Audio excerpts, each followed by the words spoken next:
اور یہ بات بھی یاد رکھیے، لوگ کہتے ہیں آپ لوگوں کو انگیخت کر رہے ہیں، آپ لوگوں کو بھڑکا رہے ہیں. اللہ کی قسم ہم لوگوں کو نہیں بھڑکاتے.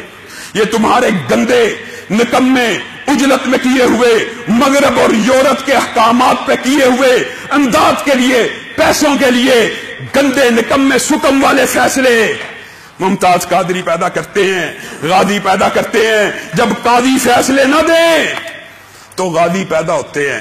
ہم قانون ہاتھ میں لینے کے قائل نہیں ہیں. بارہا مرتبہ یہ بات کی ہے، قانون ہاتھ میں نہیں لینا چاہیے. عدالتوں کے ذریعے، پولیس کے ذریعے، حکام کے ذریعے سزائیں لاگو ہونی چاہیے تاکہ معاشرہ افراتفری سے بچے. لیکن یہ بات بھی یاد رکھ لیجئے، بعض شریعت کے قوانین ایسے ہیں، بعض جرائم ایسے ہیں، بعض جرائم ماورائے عدالت قتل کی اجازت نہیں. نہ آپ کو انگیخت کر رہا ہوں، لیکن آپ کو صدق کے دل سے اور سچی بات بتلا رہا ہوں. شریعت کی بات چاہے کسی کو بری لگے، چبھے، بتا دینی چاہیے. اگر کوئی بندہ قانون ہاتھ میں لیتا ہے کن دو جرائم کے اوپر، ایک جادوگر کو قتل کرتا ہے اور ایک توہین رسالت کے مجرم کو قتل کرتا ہے، قانون ہاتھ میں نہیں لینا چاہیے. لیکن اگر لے لیتا ہے اور اگر وہ ثابت کر دے، ثابت کہ یہ بندے نے توہین کی، گواہ موجود ہو، ایویڈنس موجود ہو، وہ ثابت کر دے کہ اس نے توہین کی تھی اس لیے میں نے اس کو قتل کر دیا، پھر اس بندے کو جواب میں قتل نہیں کیا جا سکتا. شریعت میں یہ شریعت کا حکم ہے کہ اس کا خون اس پلید کے خون کے برابر نہیں ہو سکتا. تم نے ایک پلید اور ملعون عورت کو چھوڑا، ملک میں بیسی اور مسلمان ان کا خون بہا دیا. مسلمانوں کا خون قیمتی کوئی نہیں، اس توہین رسالت کرنے والی کا خون قیمتی ہے. اور میرے بھائیوں، قانون ہاتھ میں لینا بری بات ہے، لیکن اگر کوئی اس معاملے میں قانون ہاتھ میں لیتا ہے اس کو جواب میں قتل نہیں کیا جا سکتا. کیا مطلب؟ ممتاز قادری نے قتل کیا، اگر وہ توہین رسالت ثابت کر دے تو اس کے بدلے میں قتل نہیں کیا جا سکتا. وکیلوں نے یہ پلی لی، لیکن وہی بات، یہی جج تھا، یہی جج آصف سعید کھوسا نے ممتاز قادری کی شہادت کا فیصلہ جاری کیا. جب اس کی شہادت کا فیصلہ جاری کیا تو اصولی طور پہ، قانونی طور پہ، لیگل شریعت کے مطابق بھی، آئین کے مطابق بھی، دستور کے مطابق بھی وہ یہ کیس سن ہی نہیں سکتا تھا. کیوں؟ Conflict of interest. اس نے پہلے ایک بندے کی سزائے موت کا فیصلہ جاری کیا، اب اسی ہی کیس کے اندر جس آسیہ ملعونہ کی وہ پشت بنائی کر رہا تھا، اگر اس کی بھی موت کا فیصلہ جاری کرتا، آپ بتلائیے، عام فہم جٹ کی سی بات، اگر اس کی بھی موت کا فیصلہ جاری کر دیتا تو ممتاز قادری کی موت کا فیصلہ غلط ہو جاتا. اس کو کہتے ہیں مفادات کا ٹکراؤ. اس وجہ سے اس کو اس بینچ پہ بیٹھنا ہی نہیں چاہیے، وہ حق بھی نہیں تھا رکھتا کہ وہ اس بینچ پہ بیٹھے. اور بات آئیے تو کہہ دیتا ہوں، قانون ہاتھ میں لینے والے کی سزا شریعت میں کیا؟ یہ بھی لوگ سوال پوچھتے. پہلی بات، ریاست چاہے اس کو عمر قید دے دے، عمر قید بھی دی جا سکتی ہے لیکن قتل نہیں کیا جا سکتا. یہاں کے اندر جو بینچ بنا، انہوں نے جتنی اجلت میں جس طرح کا فیصلہ کیا، یقین مانیے ایک مجسٹریٹ بھی اس طرح کے قانونی حکم نہیں چھوڑتا. فیصلے کے اندر کیا لکھا ہے؟ پہلا اعتراف جو اعلیٰ عدلیہ کے ججوں نے کیا اس فیصلے کے اندر، یہ واقعہ 15 جون کا تھا، ایف آئی آر 19 جون کو کٹی. اور میرے بھائیوں، آپ خود بتاؤ، جتنے سمجھدار شعور والے بیٹھے ہیں، یہ معاملہ کتنا حساس ہوتا ہے. 15 کو وقوع ہوا ہو، عام چوری اور ڈکیتی بھی ہمارے علاقے میں ہو جائے نا، اس کا پرچہ بھی 5-5 6-6 دن بعد کرتا ہے، بار بار تھانے جانے سے. یہ حساس معاملہ تھا. اور مشرف دور میں ایک آرڈیننس بنا تھا کہ کوئی بھی توہین رسالت کا پرچہ S I, A S I, inspector, D S P rank کا بندہ تفتیش کر کے نہ کاٹے. کون کاٹے؟ ایس پی رینک کا بندہ. ایس پی رینک کا بندہ تفتیش کرے، جرم ثابت ہو جائے، پرچہ کاٹ دیا جائے. ایس پی کون ہے؟ ہمارے مسلک سے تعلق رکھتا ہے؟ نہیں. سید امین بخاری، اس نے تفتیش کر کے موقع کے اوپر شواہد اکٹھے کر کے، اور اتنا بڑا کیس ہی نہیں ہے. یہ بات بھی یاد رکھو، یہ جس ملعونہ کو تم نے آزاد کیا نا، اللہ کی قسم جب یہ دنیا سے، پاکستان سے باہر چلی گئی مغربی دنیا کے اندر، اوپنلی توہین کرے گی. سلمان رشدی نہیں کرتا، تسلیمہ نسرین نہیں کرتی، مغرب کے اندر جا کے یہ اوپن توہین کرے گی، اپنی اس توہین پہ قائم رہے گی. جس طرح ایس پی کے سامنے جا کے بیان دیا، میں نے توہین کیا، مجھے معاف کر دیا جائے. ایس پی رینک کا افسر تفتیش کرنے کے بعد ایف آئی آر درج کرتا ہے، اعلیٰ عدلیہ کے جج کہتے ہیں 15 کو واقعہ ہوا، 15 ہی کو ایف آئی آر کیوں نہیں کٹی؟ کوئی شرم نہیں آئی؟ 19 تاریخ کو ایف آئی آر کٹی ہے۔ یہ پہلا اعتراض۔ دوسرا اعتراض، قانونی حکم موجود ہے فیصلے کے اندر، اجلت میں لکھا گیا ہے، جانبدار ہو کے فیصلہ کیا گیا ہے، مغرب کو، یورپ کو، اپنے آقاؤں کو خوش کرنے کے لیے فیصلہ کیا گیا ہے۔ دوسرا حکم یہ ہے جی، اعلیٰ عدلیہ کہہ رہی ہے کہ ایک گواہ کہتا ہے جس اجتماع کو مرتب کیا گیا تھا پنچایت کو ایف آئی آر کے بعد، ایف آئی آر سے پہلے بھی، یہ دونوں باتیں مبہم کر کے بیان کی گئی ہیں فیصلے کے اندر، جس اجتماع کو منعقد کیا گیا تھا اس کے بارے میں ایک گواہ نے کہا کہ 100 بندہ تھا، ایک گواہ نے کہا 200 بندہ تھا، ایک گواہ نے کہا اتنے بندے تھے۔ اور میرے بھائیو، آج جتنے آئے ہو مسجد میں، جتنے آئے ہو، یہاں سے میں پوچھنا شروع کرتا ہوں، اس مسجد میں کتنے نمازی ہیں؟ اللہ کی قسم ہو سکتا ہے کسی ایک کا بھی دوسرے کے ساتھ بیان نہ ملے۔ ہر بندے کا اپنا انداز ہے، ایک بندہ کے 600 بندہ ہے، ایک بندہ کے 1000 بندہ ہے، ایک بندہ کے 700 بندہ ہے۔ کیا بندوں کی تعداد کے اوپر یہ فیصلہ کیا جاتا کہ جمعہ ہوا ہی نہیں تھا، اجتماع منعقد ہی نہیں ہوا تھا؟ یہاں پہ جمعے سے نمازی چلے جائیں، کوئی کہے جی لاما صاحب کے پیچھے 500 بندہ تھا، ایک بندہ کے 700 بندہ، او ہو تعداد آ گیا اس لیے جمعہ ہی نہیں ہوا۔ یہ فیصلہ اعلیٰ عدلیہ کے جج لکھ رہے ہیں کہ اجتماع کی تعداد کے بارے میں اضطراب ہے، آپس میں اختلاف پایا جاتا ہے، گواہوں کے بیانات میں یہ تعداد ہے۔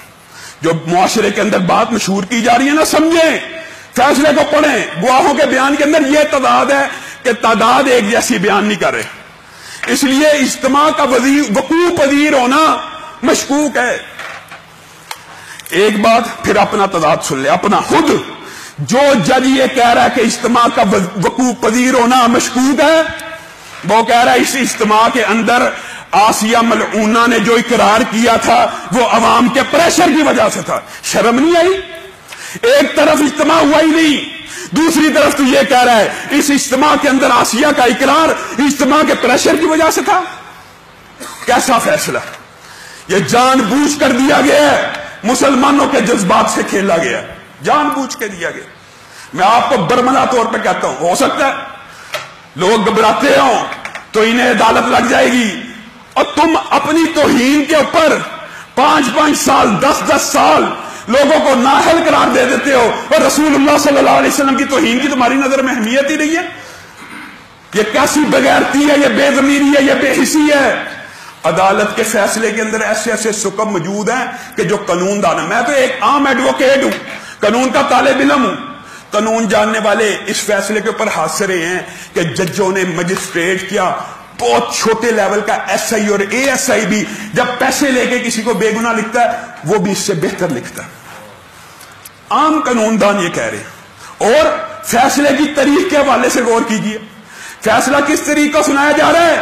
جس دن غازی علم دین شہید کو پھانسی کے گھاٹ پہ لگایا گیا، اس دن تمثیلی طور پہ آپ کو ایک بات بتلاؤں، یہ بھی بات جو ساتھی اس کیس کو شروع سے جانتے ہیں ان کو تو علم میں ہے۔ یہ جو اٹا والی کے اندر واقعہ ہوا، یہ لوگ اللہ کی قسم اتنے پرامن تھے، اتنے پرامن تھے، انہوں نے اپنے ہاتھ میں قانون لینے کی ایک مرتبہ بھی کوشش نہیں کی۔ اس کی مثال کیا ہے؟ اجتماع کے اندر کوئی گستاخ رسول اقرار کر لے میں نے گستاخی کی، یا پھر زندہ بچ کے چلا جائے۔ مسلم معاشروں میں ایسا ہوتا ہے، انہوں نے اس کو ایک تھپڑ نہیں لگایا، ایک تھپڑ نہیں مارا، قانون کے حوالے کیا کہ ہم قانونی پیروی کریں گے۔ جو لوگ قانون کی پیروی کرنا چاہتے ہیں، عدالت کے اندر دلائل دینا چاہتے ہیں، تم نے ان کا گلا گھونٹ دیا۔ تم چاہتے یہ ہو کہ مشال ہان والے واقعات ہوں، اور جج صاحب نے یہ بھی بلنڈر کیا فیصلے کے اندر کہ مشال خان کا کیس اس بات کا ثبوت ہے کہ الزامات لگتے ہیں۔ کتنی افسوس کی بات ہے، اس کی عقل اور فہم کا ذرا مطالعہ کیجئے۔ مشال خان کا کیس عدالت میں ہوا ہے، مشال خان کو تو لوگوں نے مجمع میں مار دیا۔ تم تو چاہتے یہ ہو کہ تم عدالتوں کے اندر فیصلے قانون، آئین، شریعت کے مطابق نہ کرو اور لوگوں کو آزادی مل جائے۔ اللہ کی قسم اگر عدالتیں مجرموں کو ریلیف نہ دیں تو کوئی بندہ قانون اپنے ہاتھ میں ہی نہ لے۔ کیوں لے؟ عدالت سے مجرم کو سزا ملتی ہو، اگر اس معاشرے کے اندر کوئی پاگل ہے قانون ہاتھ میں لے۔ ان لوگوں نے اب وہ پچھتا رہے ہیں کہ ہم نے قانون ہاتھ میں کیوں نہیں لیا، ہم نے قانونی جنگ لڑی۔ اور میرے بھائیوں، لوگوں کو گمراہ کیا جا رہا ہے۔ کس طرح؟ آپ کو پتا ہے اس کے پیچھے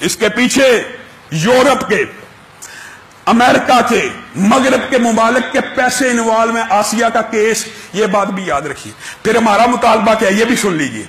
4 جگہ پہ جو عورت اقرار کرتی ہے جرم کی، گواہ ثبوت دیتے ہیں، قرآن کے اوپر حلف دیتے ہیں، 4 قانونی فارمز کے اوپر اس کو سزا ہوئی ہے۔ 4 قانونی، ایک پنچایت کے اندر فیصلہ ہوا اس نے کی، ایک سید امین بخاری ایس پی کے سامنے اقرار ہوا، گواہ ہوئے، ایک سیشن جج کے سامنے، پھر ہائی کورٹ کے انوار الحق اور سید شہباز کے سامنے۔ اگر یہ بے گناہ ہے، پھر ہمارا مطالبہ سنو، اگر یہ بے گناہ ہے، ان ساری چین کو بھی سزائے موت دے دو۔ انہوں نے کیا غلط فیصلے کیے، پھر امین بخاری کو بھی پھانسی پہ لٹکاؤ، سیشن جج کو بھی لٹکاؤ، سید شہباز کو بھی لٹکاؤ، انوار الحق کو بھی لٹکا دو پھانسی کے اوپر، ہم تمہارا ساتھ دیں گے۔ انہوں نے جو اس کو اتنی دیر بے گناہ جیل میں رکھا ہے، کیوں رکھا ہے؟ صاف ظاہر ہوتا ہے تم فیصلے میں جانبدار ہو، اور جانبداری فیصلے کے اندر واضح ہے، گواہوں کو سنا ہی نہیں گیا، اور کہا یہ جا رہا ہے، معاشرے میں یہ پھیلایا جا رہا ہے گواہ مکر گئے ہیں، لعنت اللہ علی الکاذبین۔ گواہ ایک بھی نہیں مکرا، کسی بھی پرچے کے اندر ہوتے ہی 2 یا 3 گواہ ہیں جو باقی موقع کے اوپر موجود ہوتے ہیں، ان کو طلب کر رہا ہے۔ یہ ٹرائل کورٹ ہے۔ قانون جاننے والے اس بارے میں بخوبی آگاہ ہیں کہ یہاں پہ کیا گیم کھیلی گئی ہے۔ جان بوجھ کے ایک توہین رسالت کی مجرمہ کو آزاد کیا گیا ہے۔ اب ایک نیچرل سی بات ہے، نیچرل سی بات ہے، یقین مانیے یہ معاملہ کسی سیاسی پارٹی کا نہیں ہے، اور نہ سیاسی پارٹی کے اختلاف کی وجہ سے ہم یہ بات کرتے ہیں۔ آپ کو پتہ ہے نواز شریف کے دور کے اندر وقاص حیدر، سلمان گرائے کے خلاف ہم نے یہاں سے تحریک کو چلایا۔ نواز شریف کا دور تھا، وہ جب بھاگے، ممتاز قادری کا قتل کا فیصلہ آیا، سب نے کیا کہا تھا؟ نواز شریف ذمہ دار ہے۔ آج کچھ لوگ ایسے پیدا ہو گئے ہیں، خان صاحب نے ٹی وی کے اوپر آ کے نعوذ باللہ الفاظ کہے ہیں، یہ ایک چھوٹا سا طبقہ ہے، چھوٹا سا طبقہ جو اس فیصلے کے خلاف احتجاج کر رہا ہے، لیکن وہ بھول گیا جب انسان تخت پہ بیٹھتا ہے، اقتدار میں بیٹھتا ہے، اس کے اندر فرعونیت آ جاتی ہے۔ فرعون نے 4000 سال قبل یہی الفاظ اللہ رب العزت نے کلام حمید میں نازل فرما دیے، ان ہؤلاء لشرذمہ قلیلون، یہ جو چھوٹا سا طبقہ ہے نا، شرارت کرنے والا حقیر سا، یہی الفاظ قرآن پاک کے اندر سورۃ شعراء کے اندر فرعون کے موجود ہیں۔ یہ چھوٹا طبقہ نہیں ہے، یہ محبان رسول کا طبقہ۔ تو سمجھتا ہے کہ پی ٹی آئی کے جو ورکر ہیں وہ تیرے ہر فیصلے کی حمایت کریں گے؟ نہیں کریں گے۔ 50% سے زیادہ پی ٹی آئی کے ورکر بھی عمران خان کے اس فیصلے سے خوش نہیں ہے۔ ہاں، جو بات سچ ہے وہ کرنی چاہیے۔ ہاں صاحب، آپ نے 5 سال ملک کے اندر احتجاج کی، دھرنے کی پالیٹکس کی ہے۔ آج 1 دن اور 2 دن کا دھرنا جس کے بارے میں آپ کہتے تھے میں کنٹینر فراہم کروں گا، میں کھانے فراہم کروں گا، آپ کی آنکھ میں چبھنے لگ گیا ہے، آپ کو تکلیف دے رہا ہے، آپ کو اذیت دے رہا ہے، یہ بیج آپ نے بویا ہے۔ احتجاج کرنا قانونی، آئینی، شرعی حق ہے ہر مسلمان کا۔ پاکستان کے قانون کے اندر بھی احتجاج کے قواعد و ضوابط موجود ہیں۔ آپ جب کہیں گجرانوالہ بند، اسلام آباد بند، سیالکوٹ بند، بجلی کے بل جلائے جائیں، گاڑیوں کو نظر آتش کیا جائے، روڈیں بلاک کی جائیں، آپ کے میں نہیں کہہ رہا یہ گاڑیوں کو نظر آتش شر پسند ٹولہ ہے۔ اسی طرح پاکستان کے اندر کسی عالم دین نے، کسی مولوی نے، کسی عالم نے، کسی بھی مسلک کا ہو، یہ نہیں کہا لوگوں کی گاڑیوں کو جلاؤ، لوگوں کے رکشوں کو جلاؤ، اور جھوٹ بھی بولا جا رہا ہے، پروپیگنڈا بھی کیا جا رہا ہے۔ وہ جس نے رکشے والے نے خودکشی کی ہے اس کی تصویر لگا کے کہا جا رہا ہے یہ محبان رسول رکشے جلا رہے ہیں، کافر رکشے جلا رہے ہیں۔ اور لوگوں، یہ تحریر کو، یہ اس کاز کو سبوتاژ کرنے کی سازش کی جا رہی ہے۔ ہم یہاں پہ منبر رسول کے اوپر کھڑے ہو کے اعلان کرتے، کوئی بندہ کسی ایک پتے کو بھی نہ توڑے۔ اسلام کے اندر حالت جنگ کے اندر درختوں کو کاٹنے کی اجازت نہیں ہے۔ ہم نے کیوں پتے جلانے ہیں؟ ہم نے کیوں ملاٹ جلانی ہے؟ ہم نے کیوں موٹر سائیکل جلانے ہیں؟ ہم نے کیوں گاڑیاں جلانی ہیں؟ مسلمان کی طرف انگلی اٹھانا، اسلحے کے ساتھ اشارہ کرنا جس اسلام میں جائز نہیں ہے، جس اسلام میں مسلمان کو گالی دینا جائز نہیں ہے، اس سے جھگڑا کرنا کفر ہے۔